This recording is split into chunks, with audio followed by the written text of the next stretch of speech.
Right, ఇక ఢిల్లీలోని జంతర్ మంతర్ దగ్గర ఆందోళనలు కొనసాగుతున్నాయి. ఇక దీనికి సంబంధించి మరిన్ని డీటెయిల్స్ మా కన్సల్టెంట్ ఎడిటర్ శివప్రసాద్ లైవ్లో అందించడానికి సిద్ధంగా ఉన్నారు. శివప్రసాద్, ఏం జరుగుతుంది అసలు ఢిల్లీలో? ఒకవైపు ఆందోళనలు, మరోవైపు స్టేషన్లో మూసివేత, మరోవైపు ఇంటర్నెట్ కూడా సేవలు బంద్ చేశారు. అసలు ఏం జరుగుతుంది? ఏమని డిమాండ్ చేస్తున్నారు సీజేపీ? ఇవాళ కేంద్ర ప్రభుత్వం సమాధానం ఇవ్వనుంది కదా, దీనికి సంబంధించి ఎలాంటి నిర్ణయం తీసుకునే అవకాశం కనిపిస్తుంది? మూడింటి కనుక చూసుకుంటే నిన్ననే దాదాపు క్లియర్ అయిపోయింది. ఎవరికైతే దీంట్లో డిసీజ్డ్ ఎవరైతే ఉన్నారో, ఎవరైతే ఆత్మహత్య చేసుకున్నారో వాళ్ళందరికీ కూడా ఆయా కుటుంబాలకి ₹1,00,00,000 చొప్పున ఇవ్వడానికి ప్రభుత్వం అంగీకరించింది.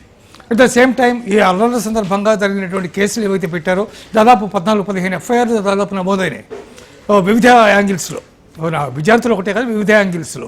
దాంట్లో విద్యార్థుల మీద ఏవైతే నమోదయ్యాయో ఆ కేసులన్నింటినీ కూడా మేము తీసేస్తామని చెప్పి ప్రభుత్వం దానికి అంగీకారం తెలిపింది. కానీ ధర్మేంద్ర ప్రధాన్ రాజీనామాకు సంబంధించి మాత్రమే ప్రతిష్టంభన కొనసాగుతోంది. ధర్మేంద్ర ప్రధాన్ రాజీనామా చేయించడానికి ప్రభుత్వం సిద్ధంగా లేదు. ఆ విషయాన్ని స్పష్టంగా ఇప్పటికే ప్రభుత్వం చెప్తోంది.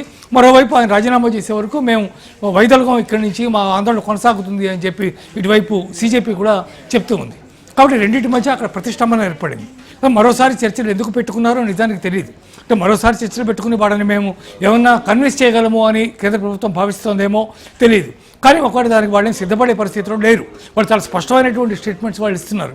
ధర్మేంద్ర ప్రధాన్ రాజీనామా చేసే వరకు ఆందోళన ఆగదు, కొనసాగుతుంది అని నిర్ద్వందంగా వాళ్ళు చెప్తున్నటువంటి పరిస్థితి కనిపిస్తోంది.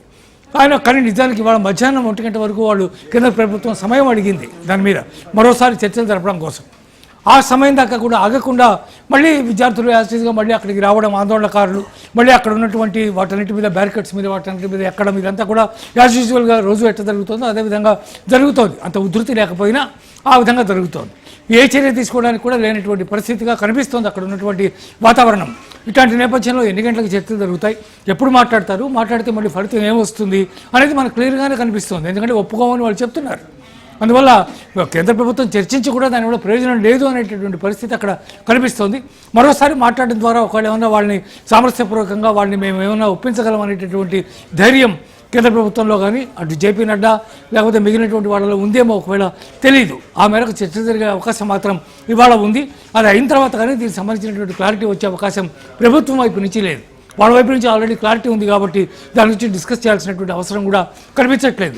మరోవైపు ఢిల్లీ పోలీస్ చాలా సీరియస్గా 20-21 తేదీలో జరిగినటువంటి పరిణామాల మీద చాలా సీరియస్గా వాళ్ళు ఇన్వెస్టిగేషన్ చేస్తున్నటువంటి పరిస్థితి కనిపిస్తోంది. దాదాపు కెమెరాల యొక్క ఆధారంగా చాలామందిని పోల్చి చూసే ప్రయత్నం చేస్తున్నారు. దాదాపు 2,500 మంది గూండాలు దీంట్లో పాల్గొన్నట్టుగా ఇప్పటి వరకు సమాచారం వాళ్ళు చెప్తున్నారు ఢిల్లీ పోలీస్.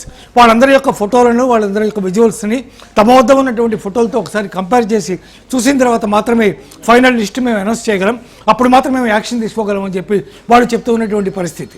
ఓవైపు సీజేపీ కూడా తమ విద్యార్థి ఉద్యమం వరకే దాన్ని పరిమితం చేసేలా చూసుకోవాలి, తమలో ఎవరెవరైతే బయట నుంచి వచ్చి చేరుతున్నారో అసాంఘిక శక్తులు ఏవైతే చేరుతున్నాయో వాటిని గుర్తించవలసినటువంటి అవసరం విద్యార్థులకు కూడా ఉంది. ఎందుకంటే ఆ బ్లేమ్ అంతా కూడా విద్యార్థి ఉద్యమం మీద పడుతోంది కాబట్టి దాన్ని కూడా వాళ్ళు నియంత్రించాల్సినటువంటి అవసరం ఉంది. కానీ ఆ ప్రయత్నం వాళ్ళు ఎక్కడ చేసినటువంటి పరిస్థితి మనకి కనిపించట్లేదు. మరోవైపు రాజకీయమైనటువంటి టర్ను తీసుకుని రెండవ రోజే రాహుల్ గాంధీ, ప్రియాంక గాంధీ ప్రధానమంత్రి ఇంటిని ముట్టడించడం, అక్కడ ప్రధానితో సహా అమిత్ షా కూడా రాజీనామా చేయాలని వాళ్ళు డిమాండ్ చేయడం, ఇవన్నీ జరిగినాయి. దాన్ని సీజేపీ ఖండించడం, అట్లాగే అటువైపు సోనం వాంగ్చుక్ కూడా దాన్ని ఖండించడం, ఆయన భార్య ఖండించడం, ఇవన్నీ కూడా చాలా అంశాలు దీంట్లో జరుగుతున్నాయి. పొలిటికల్ డెవలప్మెంట్స్ కూడా దీంతో పాటు కంటిన్యూస్గా కదులుతూ ఉన్నటువంటి పరిస్థితి కనిపిస్తోంది.